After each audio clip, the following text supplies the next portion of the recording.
Another day, another basketball stories na naman ang pagkikwentuhan natin.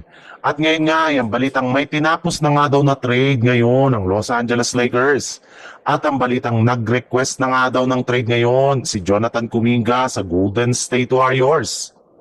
Panay pa rin nga mga pagsilabasan ngayon ng mga haters ni LeBron James sa social media kung saan patuloy nga nila itong binabati ko sa kabila ng mga magaganda niyang performance ngayong season sa Los Angeles Lakers.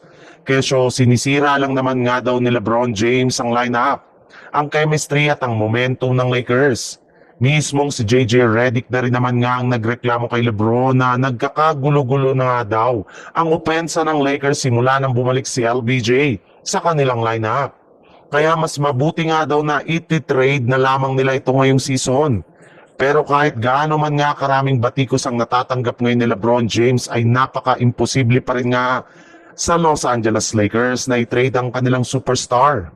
Una na nga dyan ay meron nga itong hawak na no trade clause sa kanilang kasalukuyang kontrata kung saan si LeBron James naman nga daw ang may hawak ng desisyon kung lilipat siya ng ibang team ngayong season.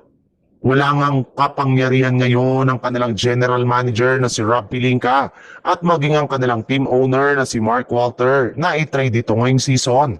Isa pa nga, malinaw pa rin nga po ngayon na kailangan pa rin ng Lakers ng presensya ni LeBron James para mahubog ng gusto si Luka Doncic bilang isang legit na championship superstar. Sa ibang balita naman, hindi na naman nga pinaglaro ng Golden State Warriors ang kanilang batang player na si Jonathan Kuminga sa kanilang panalo kahapon laban sa Utah Jazz. Kahit man nga hindi na siya napabilang sa mga manlalaro ng Golden State Warriors na nakalista sa kanilang injury, ay hindi pa rin nga siya pinaglalaro at binibigyan ng playing time ni Coach Steve Kerr. At dahil nga dyan, ay may iisang buwan na nga siyang hindi nakakapaglaro sa Warriors kahit man wala siyang iniindang malalang injury. Kaya di na nga nakakabigla kung may lumabas na balita na napipiko na nga daw si Kuminga sa pinaggagawa sa kanya ng kanilang coaching staff.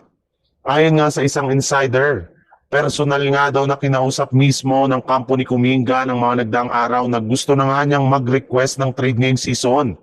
Gusto na nga niya na lumipat ng ibang team na magbibigay sa kanya ng mas mahabang playing time para mapa-improve nito ang kanyang playing time. Kaya wag na ngang magtaka ang mga fans ng GSW kung hindi na naman makakapaglaro si JK sa mga susunod nilang laban dahil hinihintay na lang naman nga ng team na payagan siya ng NBA na i-trade dito simula sa darating na January 15.